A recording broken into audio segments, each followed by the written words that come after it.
Good morning बच्चों पिछले video में आप चैप्टर 2 पढ़ चुके थे। आज आपका नया चैप्टर है चैप्टर 3 रेशे, जिनसे हमारे वस्त्र बनाए जाते हैं। आप सभी को पता है बच्चों कि वस्त्र मौसम से बचाने के लिए, कीड़ों मकोड़ों से हमारी रक्षा करने के लिए, विभिन्न रोगों के रोगाणुओं से भी हमारी रक्षा करते हैं और मौसम का प्रभाव यानी ठंडी, गर्मी, बरसात से भी हमारी रक्षा करते हैं। और हमारे देश में हर स्थान पर समान जलवायु नहीं होती है, तो मौसम के अनुरूप क्षेत्रों में वस्त्र पहने जाते हैं। सभी के परंपरागत वस्त्र पहने जाते हैं। यहाँ पर जैसी जहाँ पर परंपरा है, जैसी जहाँ की संस्कृति है, वहाँ पर वैसे वस्त्र बच्चों पहने जाते हैं। लेकिन आज से कई हजार वर्ष पूर्व वस्त्रों का प्रचलन नहीं था। लोग यानी जो मानव था वो वृक्षों की छाल, पत्तियाँ या पशुओं की खाल से अपने शरीर को ढकता था। लेकिन जैसे जैसे मानव समाज सभ्य होता गया, वैसे वैसे वस्त्र का जो तरीका था बच्चों वो भी बढ़ता गया और आगे चलकर ये वस्त्र हमारी सभ्यता का प्रतीक माना जाने लगा। तो बच्चों ये जो वस्त्र हैं वो कैसे बनाए जाते हैं, किन चीज़ों से बनाए जाते हैं? तो बच्चों ये जो वस्त्र हैं वो रेशों से बनाए जाते हैं और ये रेशे दो प्रकार के होते हैं, प्राकृतिक रेशे और कृत्रिम रेशे। प्राकृतिक रेशे वो जो प्राकृतिक रूप से पशुओं से, पेड़ पौधों से प्राप्त किए जाते हैं और उसके बाद उनसे वस्त्र बनाए जाते हैं। और कृत्रिम रेशे वे रेशे हैं जो मानव स्वयं तैयार करता है कृत्रिम विधियों से, रासायनिक विधियों से, और फिर इनके वस्त्र बनाए जाते हैं। बच्चों प्राकृतिक रेशों में कपास, ऊन, सन, जूट ये सब प्राकृतिक रेशे हैं जो कि वस्त्र बनाने में उपयोग किए जाते हैं। जो कपास है बच्चों वो कपास के पौधे से प्राप्त किया जाता है और ये मुख्यतः आंध्र प्रदेश, गुजरात, महाराष्ट्र, मध्य प्रदेश, पंजाब, राजस्थान और तमिलनाडु में पाया जाता है। जो कपास के पौधे हैं वो इन क्षेत्रों में बच्चों पाए जाते हैं। और कपास के पौधे का जो फल होता है बच्चों वो हरे रंग का होता है और उसका आकार कुछ गेंद के आकार का होता है।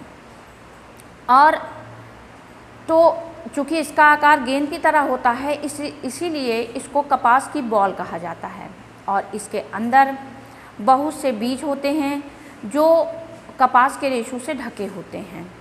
जब थोड़े ये बड़े हो जाते हैं तो कहा जाता है कि ये अपनी पकी अवस्था में होते हैं और जब ये पक जाते हैं यानी बड़े हो जाते हैं तो ये बॉल फूट जाती है और खुल जाती है। और जब ये खुल जाती है बच्चों तो इनमें से कपास जो है वो बाहर निकल जाता है। इन कपासों को एकत्रित कर लिया जाता है और इनके कपास को यानी इसका जो कपास वाला पार्ट होता है यानी रुई जो होती है उसे इतना ईज़िली आप नहीं निकाल सकते हैं, थोड़ा निकालना कठिन होता है। तो इसको निकालने के लिए बड़े बर्तन का उपयोग किया जाता है और जिस बड़े बर्तन का उपयोग किया जाता है बच्चों उस बर्तन को गिन नाम से पुकारा जाता है। और उसके बाद इनको निकालने के लिए एक प्रक्रिया अपनाई जाती है, वह प्रक्रिया गिनिंग कहलाती है। यानी कि अगर आपसे कहा जाए कि कपास के पौधे से कपास को निकालने की प्रक्रिया क्या कहलाती है तो वो आप ग्रीनिंग कहलाती है। ग्रीनिंग की प्रक्रिया के फलस्वरूप हम कपास के फल से कपास प्राप्त करते हैं। इसके बाद रेशों को मशीन में घुमाकर इनके धागे बनाए जाते हैं और इन धागों को लपेटा जाता है और इस प्रकार धागे बनकर तैयार होते हैं और फिर इनसे वस्त्रों की बुनाई की जाती है। बच्चों, अब वस्त्रों की बुनाई होने के बाद इसके विभिन्न प्रकार के वस्त्र तैयार किए जाते हैं, इनमें रंग मिलाया जाता है। अब दूसरा प्राकृतिक रेशा है बच्चों ऊन। तो ऊन बच्चों यह भी एक प्राकृतिक रेशा है, लेकिन चूँकि कपास भी प्राकृतिक रेशा था लेकिन वह पौधों से प्राप्त होता था, और ऊन भी प्राकृतिक रेशा है लेकिन यह जंतुओं से प्राप्त होता है। अब किन किन जंतुओं से हम ऊन के रेशे प्राप्त करते हैं बच्चों?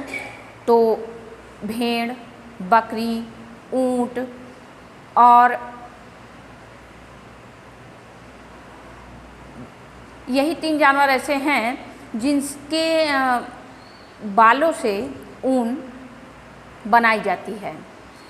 भेड़ की ऊन ज़्यादातर बसंत ऋतु में या फिर गर्मियों में उतारी जाती है, लेकिन ऐसे स्थान जहाँ गर्मी अधिक पड़ती है, जहाँ की जो जलवायु है वो गर्म होती है, वहाँ पर भेड़ के शरीर से वर्ष में 2 बार ऊन निकाल ली जाती है। बच्चों, जब ऊन निकाल ली जाती है तो विभिन्न, ऐसा नहीं है कि आपने ऊन निकाल ली तो उसी का वस्त्र यानी ऊनी वस्त्र बना दिए गए। उनको भी कई रासायनिक विधियों से ऊन बनाया जाता है, उसमें कलर्स मिलाए जाते हैं, उन्हें रंगीन किया जाता है, उसके बाद उनके ऊनी वस्त्र बनाए जाते हैं। अगला जो रेशा है बच्चों वो है सिल्क। यह सबसे पुराना धागा माना जाता है और इसका आविष्कार जापान और भारत में माना जाता है। यह जाड़ों में गर्म और गर्मियों में ठंडा होता है, इसीलिए इसे उपयुक्त भी माना जाता है और इसका उपयोग प्रायः साड़ी बनाने में, स्कार्फ बनाने में किया जाता है। अब रेशम या सिल्क हमें प्राप्त कहाँ से होता है? तो बच्चों, इसकी भी प्राप्त करने की जो प्रक्रिया है वह काफ़ी लंबी है, यानी कि इसके लिए जो रेशम होता है बच्चों वह रेशम के कीटों से प्राप्त होता है। तो उसके लिए सबसे पहले, और रेशम के कीट जो होते हैं वह शहतूत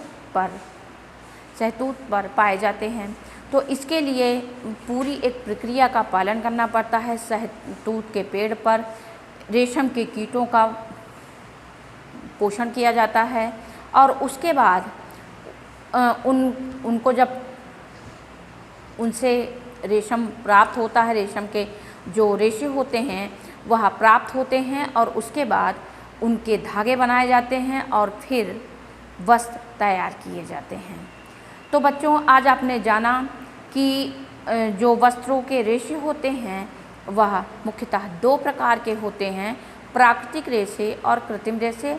और कृत्रिम रेशों के बारे में भी आपने नहीं पढ़ा, आपको अभी प्राकृतिक रेशों के ही बारे में बताया जा रहा है, जिसमें आपको कपास, ऊन और रेशम बताया गया है। आप इसे अच्छे से समझ लीजिएगा। अगले वीडियो में आपको अन्य प्राकृतिक रेशों के बारे में बताया जाएगा। आज के लिए बस इतना ही। Thank you.